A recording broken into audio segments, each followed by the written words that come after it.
Hello everyone, today we're in the Hebrew F4E, and in this video I'm going to talk about my thoughts and first impressions on the Hebrew F4, and then we're going to do I'm doing a little strike mission on the FARP with a few miles downrange, but not far nose.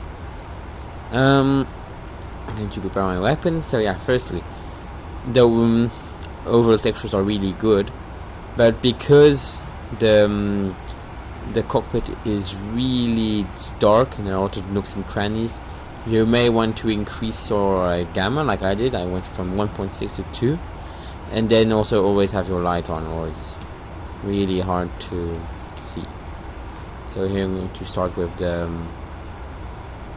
MAVs, the AGM65, which one is D variant, it's IR. Okay, perfect. Now we're going to a ground and reduce to 45 mils. Okay, perfect. So off the nose we have a FARP. One of our vehicles has been attacked. You can see the smoke over there. And so, oh no, so this is a thing. So performance wise it's not that bad considering the settings I have and the specs I have. You'll see them right now on screen. And here are my settings. So I have MSA 4X because I have a GTX 1660 Ti. I cannot do LDLSS. Textures on high, human textures on high, shadows high. Blah. You can pause right here to know, but basically these are my settings, and it's pretty good. Sometimes there's some stuttering, and I don't think I'll be able to play some multiplayer missions with this because I already have in single player 30-ish FPS. And on the ground it's more like 20, and it's not the best, but it's playable. But for example, if you have problems with already modules like the F15E, who have slightly better performance, you're probably going to have problems with the F4 in terms of performance, where you have to downgrade graphic settings, or in the F4 special settings in DCS. If you go to options, here are the special settings. Here I'm in game, so I cannot really show, but there's a setting that makes you reduce the increase the time step between calculations for the simulations of the systems in the F4. And it may cause undesired things, but personally I activated it, then deactivated it. I did not find a real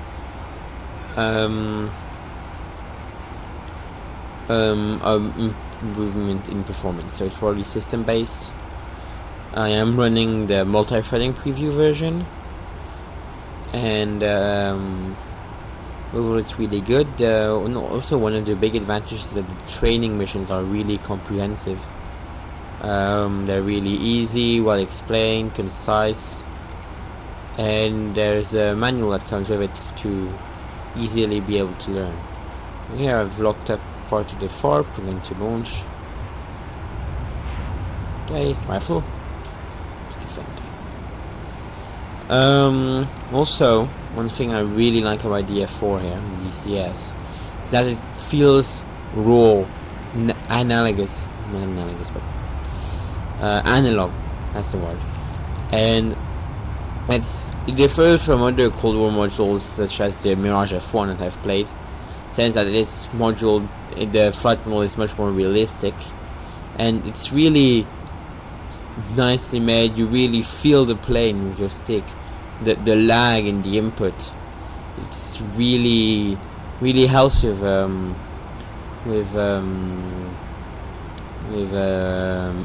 immersion. And also you have the nice grease pencil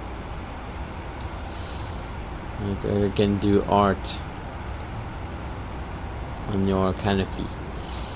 Also, the gesture menu is good. I don't have the F15, so I can't really compare, but works well. I can ask him to do different stuff. You got it. And it really does help. He sometimes has problems, but Heatblur has plans to change that in the future.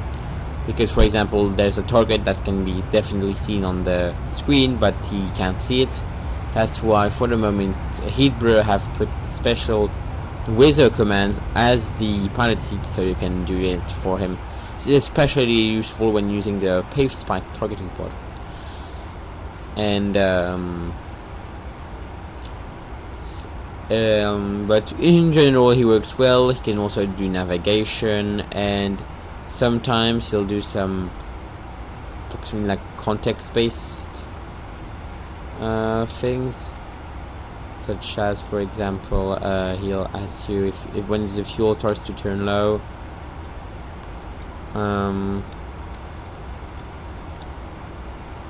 Okay, shot at right now.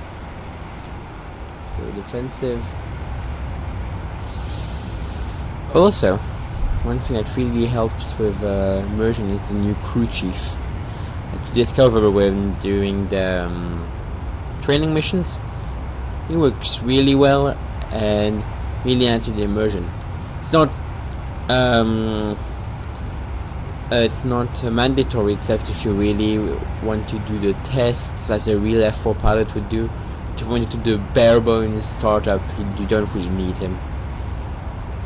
Because, for example, it tells you once your controls are deflected, or you test your controls, or when you do stuff like that. Depends. You'll see on the training missions, and they're not fully complete. And what's interesting is that the cold start mission is separated in two. The first one goes until engine start, and the second one goes into from the engine started, but not all the systems started, to taxiing, which I find is an interesting approach, which separates it and makes it in a more digestible and bite-sized format, which helps when learning. I'm going to recommit 7 miles out, and the F4 general, from what I've seen, I've played a lot recently, a few hours, 5 or 6, and it's really good. It's well modeled, and what's interesting is that at first I thought I would need to bind a lot of controls to my HURTAS, but at the end I have a lot of unused hats and switches, which is good for more entry-level players. Even though I wouldn't recommend this module to entry-level players, because it's more Cold War. This part of Cold War is a bit hard for new players. It's better. Personally, I think they should go with something with like a glass cockpit, an F-18 or an F-16, so at least they have an idea of how systems work and how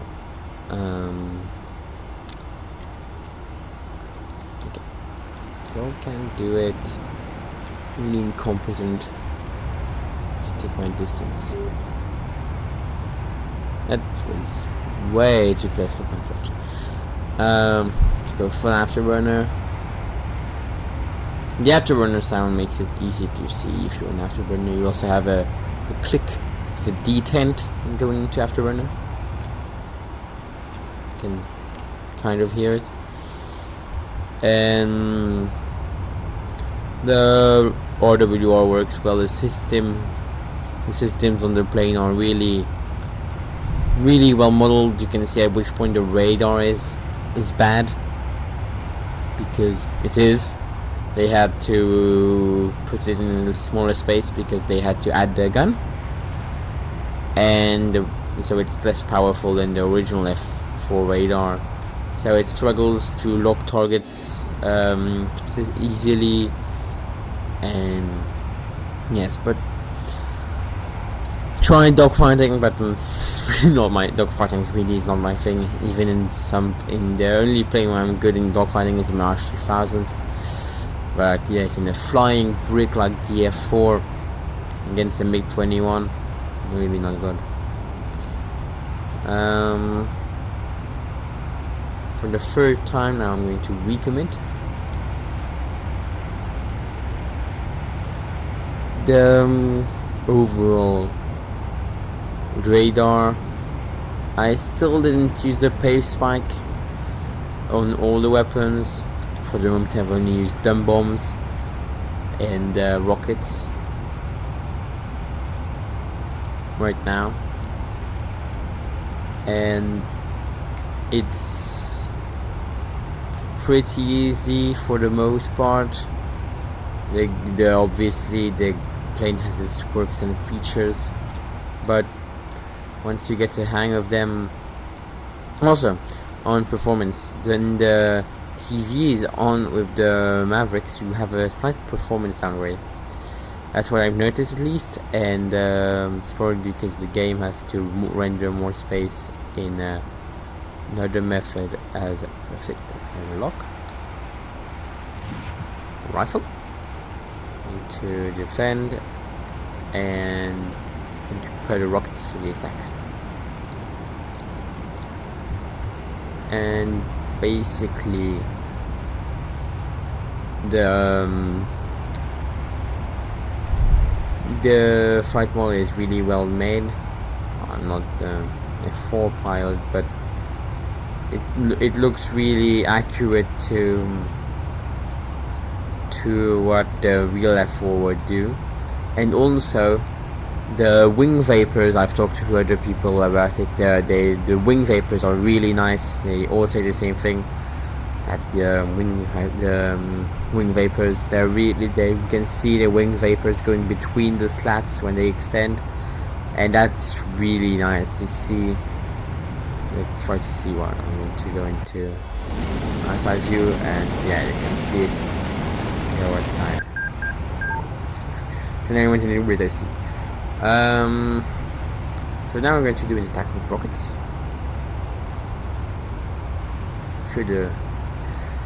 I don't have any air-to-air targets. I do have some missiles, but no targets installed, because air-to-air targets, because I don't want to bother with that this mission. And send to the reticle, and we'll do a high speed, high dive angle attack. Works in the Mirage F1, it works in the F4.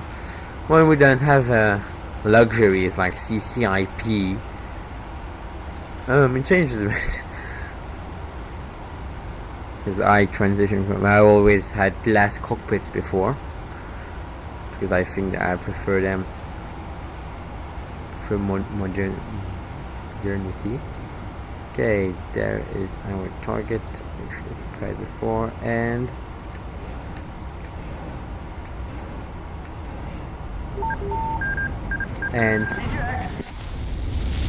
hit gesture that just said eject, and we had a little significant target. But that concludes my thoughts on the TCS F4E, and yeah, you can stay tuned for more content later. I'll make probably do a cinematic in not full time. See ya.